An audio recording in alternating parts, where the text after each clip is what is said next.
Ranking Member Senator Lummis from Wyoming for her opening statement.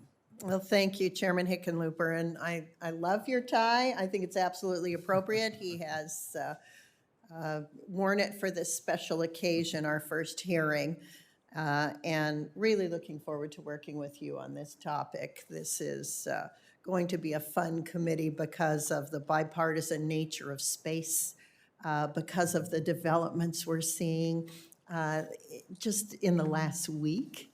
And we're really very excited to join you in addressing some of the issues we're going to begin discussing today. So welcome, panelists. I'm so pleased that this is our first hearing topic. It's timely and important.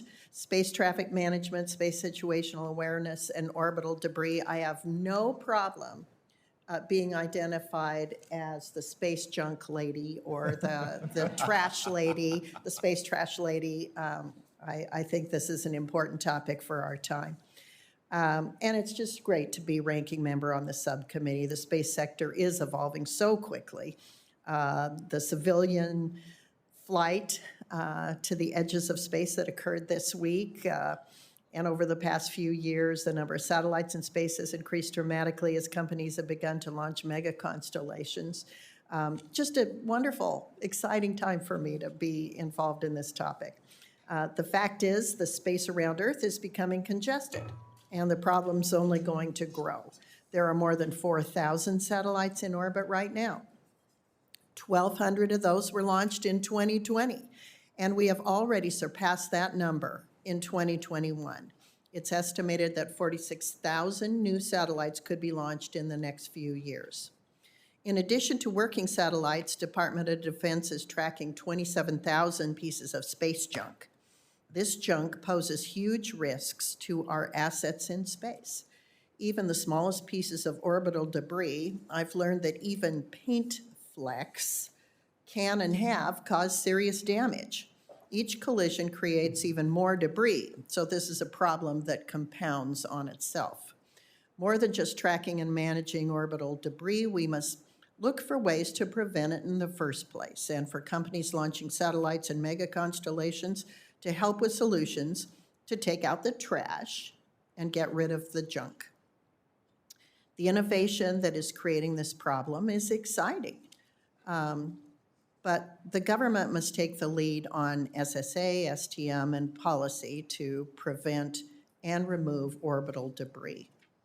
The previous administration understood the importance of this mission and how the changing nature of the space industry necessitated moving some of this responsibility away from the Department of Defense. In 2018, the Trump administration published Space Policy Directive 3 to put the responsibility of SSA and STM in the hands of the Office of Space Commerce. Congress appropriated funds to the Office of Space Commerce to create an open architecture data repository to improve SSA and STM. In 2020, the National Academy of Public Administration released a study recommending the Office of Space Commerce to be selected to conduct the SSA-STM mission.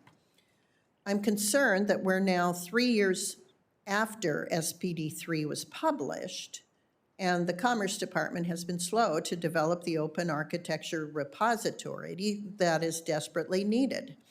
Instead, it has commissioned more studies to re-examine the already answered question of which U.S. government agency is best suited to take on the task. I would add that I'm also concerned that the administration has not announced a director to take over the Office of Space Commerce. I hope that our hearing today with our distinguished panelists will help illuminate the urgency of getting the data repository up and running and provide us with information and ideas of how to work with the private sector to tackle this growing issue. So thank you, Mr. Chairman, and thank you, panelists, for being here. My first question is for Mr. O'Connell. One of my major concerns, and several of my colleagues' major concerns, is that it's taking a lot of time for the Department of Commerce to set up the open architecture's data repository. So it's been 3 years since the Space Policy Directive 3 was published. What do you think is holding up the process? And what needs to be done to pick up the pace? Thank you, Senator, for that question. Again, we worked on it with the office team literally every day during my time at Commerce. I would say one aspect of this is that we needed to get our heads around the different partnerships and some of the technical opportunities that were available in the commercial industry. But secondly, this really was a resource question. The extent to which we had a very, very small budget in the office. When I arrived to the office in 2018, no one had led the office for 10 years, and it had an accordingly small, very tiny budget and a very, very small staff. So some of our early days were built up bringing in people who could help out with many different responsibilities of this. It's very much a resource issue. It needs to be resourced now. In the Napa report, there is actually a set of budget estimates that we had prepared during my time at Commerce and was looked at both by the internal Commerce Department management, but also by Napa. So the Biden administration has not yet announced a director of OSC. And I get it, you know, they've got a lot on their plate right now. But could you talk about the importance of having someone at the helm at OSC? Sure, absolutely, Senator. Thanks for that question very much. Again, the office had a number of missions while we were there. It had the advocacy first and foremost. And advocacy is not cheerleading. Okay? Advocacy is about identifying investment and technology trends that are coming forward in the market. It's about helping companies break regulatory logjams, the comment about companies going overseas. We want to avoid that, obviously. It's about improving the space economy statistics so that we all make better decisions, and we did that with the Bureau of Economic Analysis and our colleagues there, and so on and so forth. So advocacy, it's our legally mandated mission. In addition to work on regulatory reform, many of the space policy activities, a very, very high-speed set of policy activities during the Trump administration, including the review of national space policy, which encouraged the use of commercial capabilities, and then obviously all of the responsibilities associated with this. And so we made progress on all of those fronts, I believe, and obviously we just need to pick up the pace at this point. Thank you. Mr. Graziani and Mr. Holsinger, in your testimony, you both talked about the possibility of non-U.S. entities standing up SSA, STM regimes. Can you elaborate on the consequences of non-U.S. entities taking the lead in this area? And for the purposes of people that might be listening on C-SPAN, sometimes we use acronyms to the point where we don't even know what we're talking about. Space situational awareness refers to detecting, tracking, and identifying all objects in Earth orbit.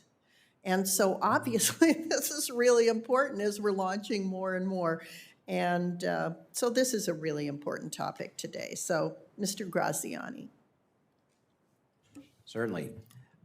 Absolutely. Many nations throughout the world really want to take a key role in SSA and space traffic management, and there's a lot of reasons for that.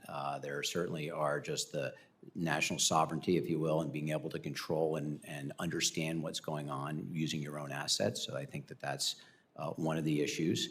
And then there are military issues, certainly, because this domain, that what you do for space traffic management, the space situational awareness also has military applications. So you have that blend, and then it cuts across, and it's going to look differently to an adversary of ours, like China or Russia, than it would to an ally of ours, be it Japan or European Union, et cetera. But you know, we certainly feel that the United States has been in the lead in this for a long time. And if we don't maintain that lead, there's going to be consequences to how it is that our companies play in that world. So that's my answer to your question. Thank you. Mr. Holsinger? Thank you, Senator, for that question. Much like Mr. Graziani, I agree that it is imperative that the United States lead the endeavor of setting these rules. If other countries instead lead those efforts, then they are going to be making the rules and regulations. And quite frankly, those will not be to the benefit of our own industry and national interests. So fundamentally, it's a national interest for us to lead this effort and to gain as much consensus amongst the international constituency as possible. Thank you. And Mr. Stroup, did I pronounce that right? Did, thank you. Okay, thanks. And this question I would also like to address to Ms. Dries, so thank you both. Mr. Strout, you mentioned in your testimony that SSA tracking data is not always precise enough for our space assets to make safety decisions. And as a result, operators act on extra conservative assumptions. Is this lack of precision a technology problem or a deficit of information? And how can the accuracy of the data be improved? Yeah, so it's partially a technology issue, and as a result, sensors are now being added to spacecraft to be able to add to the information that is available. Thank you. Ms. Dries? Yes, I would say at this point, the technology has come pretty far along, and it's mostly an accuracy of information problem at this point. Just having the ability to track everything in real time to the point where companies often are coordinating with each other. So that is one of the things that we see as a definite need to fast track the effort. Thank you all. Senator, if I Yes, could add Mr. something to that from a commercial perspective, which is that it's really, there are two things that are happening. One, we're not collecting the right amount of data that we should, the amount of data that should, and we're not processing it in the right way. So really, the thing that needs to happen, you can either process the data that we have already in a much better way, and commercial capabilities are there staying ready to do that, and you can provide more collections of the data that are out there, especially in areas that are not well covered today. Thank you. I want to thank all of our witnesses. And I call on Senator Blumenthal for his questions.